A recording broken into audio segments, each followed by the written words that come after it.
Como a mistura de animação 2D clássica, CGI poligonal e aqueles recortes fotográficos meio grosseiros pode criar uma atmosfera tão perturbadora, sabe? A ponto de marcar o subconsciente de toda uma geração. É um impacto que a gente sente até hoje. Exatamente.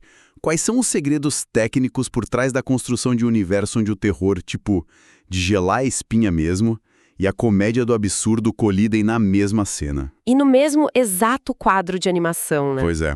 É fascinante investigar como a figura de um simples cão cor-de-rosa, tremendo de pavor, revolucionou completamente a forma como as narrativas visuais são estruturadas na tela. Com certeza, é uma aula de design. Bom, antes de entrarmos de cabeça nas pranchetas do estúdio hoje, eu deixo um pedido bem rápido para fortalecer a nossa comunidade. Sempre importante. Para quem aprecia a arte da animação e está acompanhando aqui, deixe o like, confirme a inscrição e escreva nos comentários a frase exata: eu amo animação. Boa. O engajamento de quem acompanha e debate conosco é fundamental para o crescimento do canal. E, claro, para a continuidade dessas investigações mais técnicas sobre a indústria que a gente tanto admira, né? Sem esse apoio de quem assiste, fica super difícil manter o nível das nossas análises. Então, comentem mesmo. Exato. Então hoje o foco recai sobre a aclamada série Coragem e o Cão Covarde, que foi criada pela mente genial do John Arcudworth. Uma lenda. E o nosso objetivo não é só revisitar a nostalgia, sabe? Mas abrir a caixa preta do processo de desenvolvimento visual. Destrinchando como aquelas restrições e ousadias moldaram um marco absoluto. Isso. Porque, olha, estar imersa nesses arquivos de cenas, referências de storyboards e rascunhos originais para dissecar uma obra dessa magnitude, é o tipo de exercício que redefine a maneira da gente olhar para o design de animação. Nossa, muda tudo. Muda. A série original teve seu ciclo ali entre 1999 e 2002. Entregou 52 episódios em 4 temporadas. E o que salta aos olhos ao revisar esse material é o nível tipo insano de experimentação visual. Era muita loucura para a época. Muita. O impacto cultural se mantém fortíssimo até hoje. Mas o verdadeiro alicerce desse sucesso, sabe, repousa sobre decisões de direção de arte que beiravam o risco meio inconsequente para uma produção veiculada num canal tão tradicional. Ah, mas aí a gente precisa colocar o dedo na ferida da produção, né? Vamos lá. Porque, ao observar detalhadamente o estilo visual da série, essa mescla de animação 2D tradicional com aquelas inserções de CGI bem rudimentar e colagens de fotos reais. Aquelas texturas bizarras. Sim, sempre fica uma dúvida técnica na cabeça de quem anima. Será que essa estética dissonante que tornava a atmosfera incrivelmente sombria foi realmente um golpe de genialidade psicológica planejado desde o começo? Essa é a grande questão. Ou será que a gente está romantizando que foi puramente uma restrição colossal de orçamento do final dos anos 90? O dinheiro sempre fala mais alto no fim das contas. Porque, convenhamos, para um estúdio independente da época, renderizar um cenário inteiro em 3D era caríssimo. Mas recortar a foto de uma porta de celeiro e colar no fundo era, infinitamente mais barato. Pois é muito tentador olhar para trás e acreditar tudo a uma mera limitação financeira. E claro, o orçamento com certeza ditou a eficiência. Lógico. Mas a aplicação dessa mistura de mídias revela uma intencionalidade que transcende a economia. O que é fascinante aqui é que existe uma base científica bem severa por trás da sensação de aversão que essas texturas causavam. Sério? Como assim científica? Na psicologia cognitiva e na robótica, a gente lida muito com o conceito do vale da estranheza. O famoso Uncanny Valley, né? Ah, sim. Quando algo parece humano, mas... Mas não é, exatamente. O cérebro humano evoluiu ao longo de milênios para buscar padrões visuais de fluidez e proporção, coisas que indicam saúde e normalidade. Faz sentido. Então, quando a equipe de animação insere, digamos, um rosto hiperrealista ou aquele modelo CGI que se move a 12 quadros por segundo dentro de um universo 2D todo fluido que corre a 24 quadros por segundo... Dá um tilt na cabeça. Total. Ocorre uma quebra brutal de coesão estética. E essa quebra de coesão dispara, tipo, um alarme biológico na gente. Basicamente isso. É como se o cérebro rejeitasse a imagem porque ela não obedece à física daquele mundo animado. Ok, vamos desempacotar isso. Vamos. É quase como olhar para um caderno de rascunhos de pesadelos de um animador indie, onde tudo flui bonitinho no traço do lápis, até que surge um elemento que tenta imitar a realidade fotográfica, mas falha. Sim, aquela falha proposital. O choque é instantâneo na audiência. É uma agressão visual tão bem calculada que dispensa qualquer violência gráfica tradicional, sabe? Não precisa de sangue. Exato. Exatamente por conta desse alarme evolutivo. Quando o padrão visual é quebrado abruptamente por algo que parece orgânico, mas que tem uma movimentação meio antinatural, nossos instintos reagem. Como se fosse um perigo real. Como se estivéssemos diante de uma ameaça, de uma doença, de um predador. O diretor sacou isso e soube carnalizar essa resposta neurológica básica. Isso é genial para quem está criando hoje. É uma dica técnica valiosíssima para criadores contemporâneos. Induzir ansiedade e suspense em animação não exige rios de sangue ou monstros super detalhados. Basta mexer na percepção. Isso. A simples manipulação da taxa de quadros de um elemento em relação ao fundo causa isso.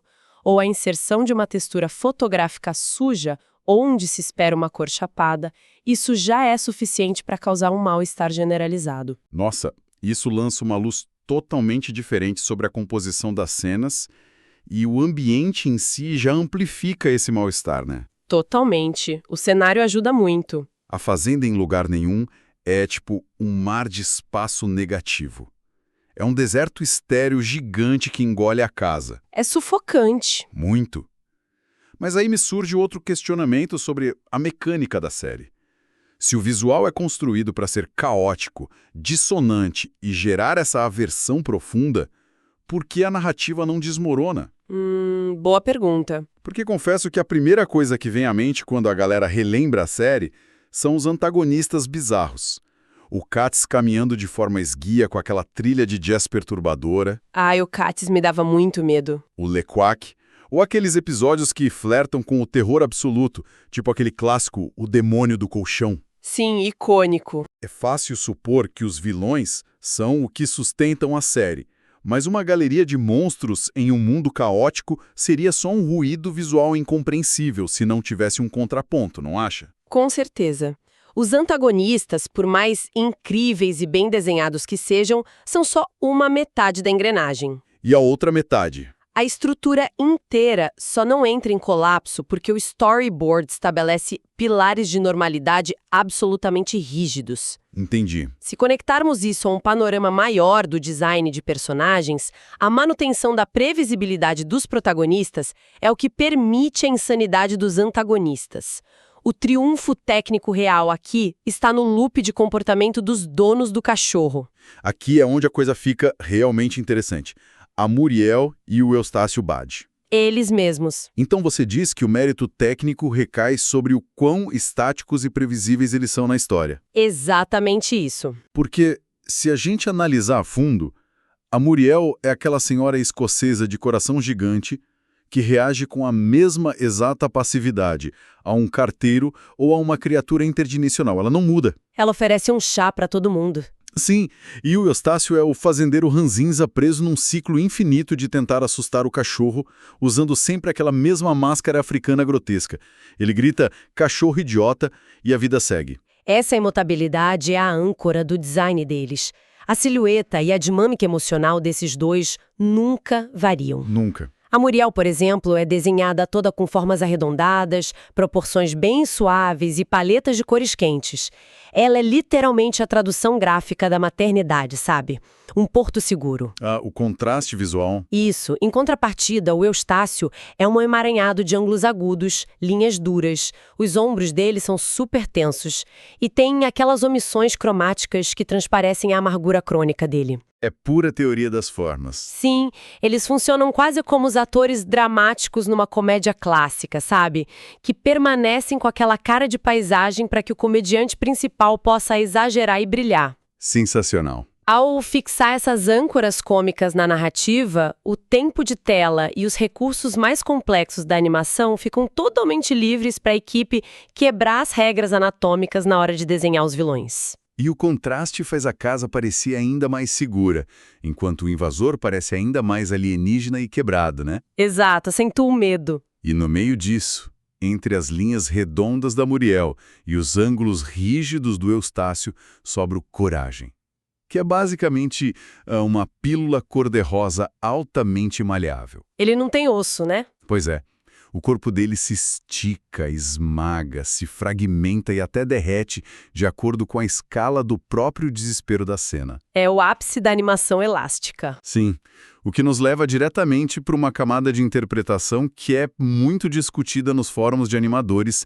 envolvendo a subjetividade da narrativa. As famosas teorias de fãs. Então, o que tudo isso significa, sabe? Se a Muriel e o Eustácio ignoram o terror e só o cachorro vê a monstruosidade em tudo, a gente cai naquela teoria famosa que questiona se existe de fato algum elemento sobrenatural ali. A teoria de que não existem monstros reais. Exato. Essa é uma perspectiva fascinante, de que o perigo não é real no sentido objetivo da coisa, mas sim uma hipertrofia da imaginação canina. Como se ele aumentasse tudo. Isso. A teoria propõe que o Coragem é só um cão normal, um cão de resgate com trauma severo de abandono. E devido ao isolamento geográfico brutal ali da fazenda, ele simplesmente interpreta qualquer fenômeno banal. Com uma visita, um entregador. Isso, uma visita, uma sombra um pouco mais alongada. Ele vê tudo isso como uma abominação cósmica, sabe? Um risco letal à nova família dele. Caramba. Do ponto de vista técnico de quem estuda a animação, explorar essa teoria ressalta como o meio bidimensional domina de um jeito muito único a representação da realidade interna do personagem. Isso levanta uma questão legal sobre a diferença entre a câmera tradicional e o papel, correto? Com certeza, a mídia faz toda a diferença. Porque, se alguém tentasse adaptar essa teoria em um live action de baixo orçamento, a saída provável seria colocar uma câmera com lente grande angular ali na altura do joelho, né? Para filmar as pessoas bem distorcidas a partir do chão. Aquele ângulo bem clichê de visão de cachorro. É, mas a animação vai além da perspectiva física. Ela ilustra a perspectiva psicológica do personagem. O lápis não registra um mundo como ele é. Ele constrói um mundo como ele é sentido. Nossa, muito bem colocado. Se um aspirador de pó soa ameaçador para um cachorro assustado, a arte 2B permite literalmente transformar o objeto numa besta mecânica enorme. Sem aquela restrição chata da lente fotográfica realista. Cada deformação de cenário e cada mudança abrupta de paleta de cor é um construto mental deliberado do diretor. A subjetividade é total ali. Total. E aí a escolha de ambientar tudo no meio do vazio daquele lugar nenhum não é apenas uma metáfora para a solidão mental do cachorro. É uma sacada de roteiro indie genial, né? Demais. É fenomenal. Modelar ou desenhar cenários que consistem só em um chão bege, um céu amarelado e uma linha do horizonte completamente plana. Isso erradica a necessidade de animar fundos super complexos, sabe? Simplifica a vida do estúdio. Muito. Você não precisa animar paralaxe urbano ou fazer figuração de multidões andando lá atrás. Foca o orçamento no design das criaturas. É o equivalente aos recursos de isolamento espacial usados no cinema clássico de suspense. Como assim? Essa vastidão vazia cria um tipo bem específico de claustrofobia. Tipo em filmes como O Iluminado ou O Massacre da Serra Elétrica, o terror vem justamente de estar ilhado num espaço tão amplo onde ninguém vai ouvir o pedido de socorro, entende? Ah, com certeza, a imensidão assusta. E na animação indie, pegar essa limitação de grana, esse orçamento apertado, e transformar numa declaração de estilo e isolamento narrativo é, assim, simplesmente brilhante. É o puro suco da criatividade. Contudo, falar sobre o medo do que habita esse vazio nos aproxima, talvez do ponto mais arrepiante dessa nossa discussão de hoje. Vixe, lá vem. O arquivo confidencial. O momento em que o cartoon supostamente encosta no horror do mundo real, através de um caso que circula muito pelas pesquisas de world building da galera. Você está falando da interseção entre o folclore e o desenvolvimento do cenário, né? O tal do caso de 1957. Esse mesmo. A lenda urbana consolidada lá no Novo México, nos Estados Unidos, que muitos apontam como uma semente de inspiração subconsciente ou até direta para a obra World Building. É uma história bem pesada. E muito misteriosa. O caso envolve o desaparecimento de William e Margaret Patterson. Era um casal de meia-idade que habitava uma propriedade agrícola, assim, profundamente isolada. Bem no estilo do Eustácio e da Muriel. Igualzinho. E, do dia para a noite, eles simplesmente desapareceram da face da terra. Deixaram para trás os pratos na pia e uma ausência completa de rastros físicos. E detalhe, o Novo México na década de 50 já fervilhava de paranoia, né? Sim, época de avistamentos de OVNIs, rumores militares. Exato. E ainda tinha as temidas figuras dos skinwalkers que vinham das lendas nativas. Então é um mistério impenetrável ali na região. Mas tem um detalhe documentado nesse desaparecimento que gera um conflito super curioso na transposição para a série animada. Que é o animal de estimação. Sim. Os Patterson deixaram o animal trancado na casa quando sumiram. Só que o animal não era um cão cor-de-rosa. Não era um cachorro. Era um gato. E o gato se chamava Tommy. E aí o questionamento que emerge para quem trabalha com construção de mundo é imediato. Por que trocar a espécie do animal? Se inspirou na lenda? Por que não manter um gato? Isso levanta uma reflexão muito bacana sobre narrativa. Essa troca e assim, independentemente de o criador da série confirmar oficialmente essa inspiração ou de ser só um alinhamento meio folclórico... O que nunca foi confirmado, vale lembrar. Sim, nunca. Mas a troca revela muito sobre os gatilhos de empatia na hora de escrever um roteiro. Como assim? Na semiótica e na nossa cultura pop, a figura felina carrega muitos arquétipos de indiferença, de mistério, de uma independência bem aguçada. O gato se vira sozinho. Exato. Um gato não carrega, culturalmente falando, aquele peso da fragilidade abnegada. Ele é autossuficiente. O cachorro, por outro lado, é o arquétipo definitivo da lealdade servil, sabe? Daquela dependência emocional extrema. É uma vulnerabilidade quase trágica, coitado. Substituir o felino super autônomo da lenda original por um cãozinho terrorizado muda todo o centro de gravidade da história que você está contando. Faz o público sofrer junto. Sim, porque o público não sente uma compaixão instantânea por uma criatura que parece ter o controle da situação. A empatia nasce de observar o menor e mais covarde dos seres superando o próprio pânico paralisante só para proteger figuras de autoridade que sequer percebem o risco que correm. É subversão do instinto de sobrevivência puro ali. Uma sacada maravilhosa. E é super notável ressaltar a responsabilidade da nossa análise aqui também. Porque, como falamos, o John Hare Dilworth nunca registrou num documento oficial que a tragédia dos Patterson foi a base do Coragem. Ele sempre manteve o mistério. Pois é. É possível que os estúdios abracem essas mitologias locais de forma quase acidental, né? Ou que a base de fãs comece a traçar paralelos e criar teorias que fazem muito sentido de forma retroativa. Acontece bastante na cultura pop. Mas a grande lição para a nossa comunidade é o uso do folclore e da lenda local como um substrato invisível. Ele serve para texturizar mundos animados. Criar um cenário 2D ganha uma vida orgânica incrível quando é ancorado num terror local ou num mistério que nunca foi solucionado. Com certeza, e eu acho que a análise ganha ainda mais profundidade quando a gente expande essa lenda urbana para o cenário sociológico lá dos anos 50 e 60. O momento histórico em que ela aconteceu. Isso, e ver como isso reverbera no roteiro.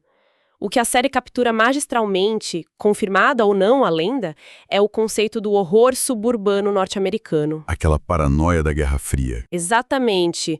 O pós-Guerra Fria instaurou uma paranoia super silenciosa nas comunidades isoladas e nos subúrbios.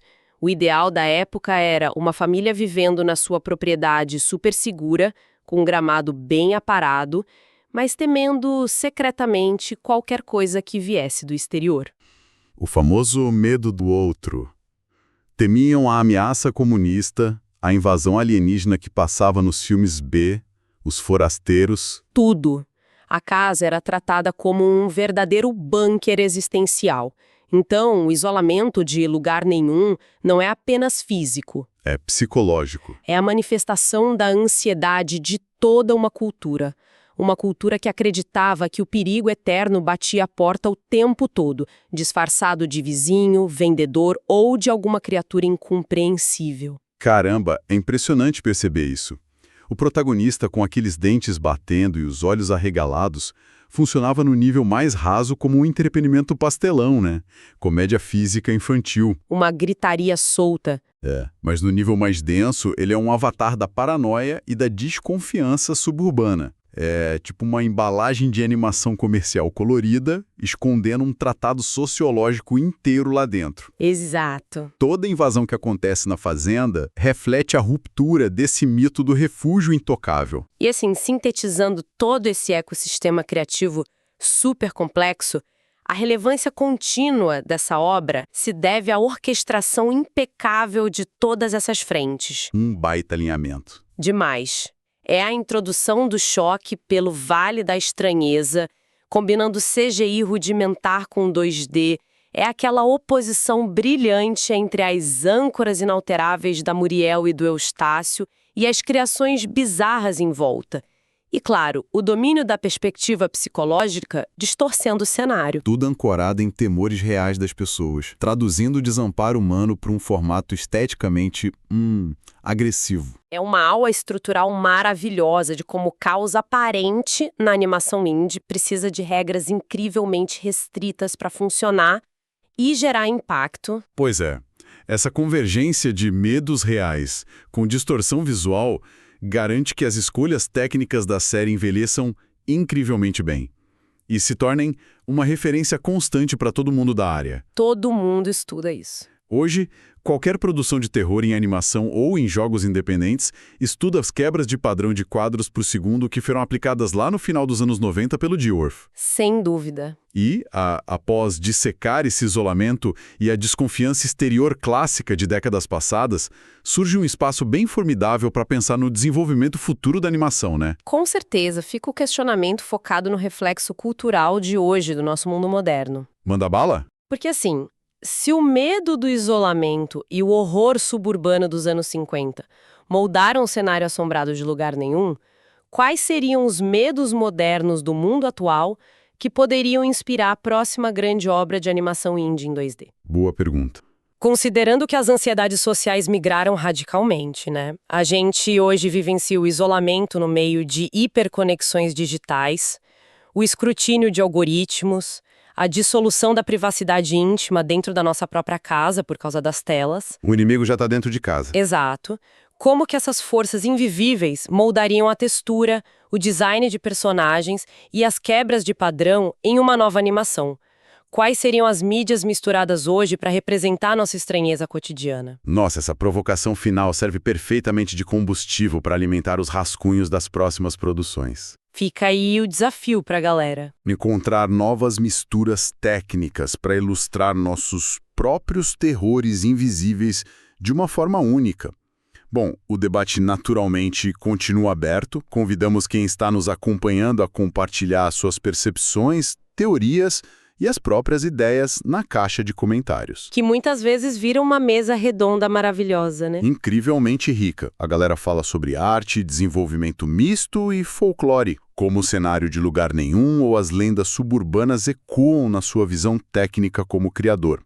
Fica o espaço aberto. Eu leio todos os comentários, viu? Adoro. E, pessoal, reitero o pedido inicial. O like e a confirmação de inscrição são mecanismos cruciais para assegurar que essas explorações dos bastidores da animação sigam acontecendo aqui. Ajuda muito a gente. A valorização da história da animação garante as ferramentas visuais para desvendar o futuro do que ainda vai ser desenhado. Continuem atentos aos quadros perdidos e às explorações técnicas. E até a próxima análise detalhada nas nossas pranchetas.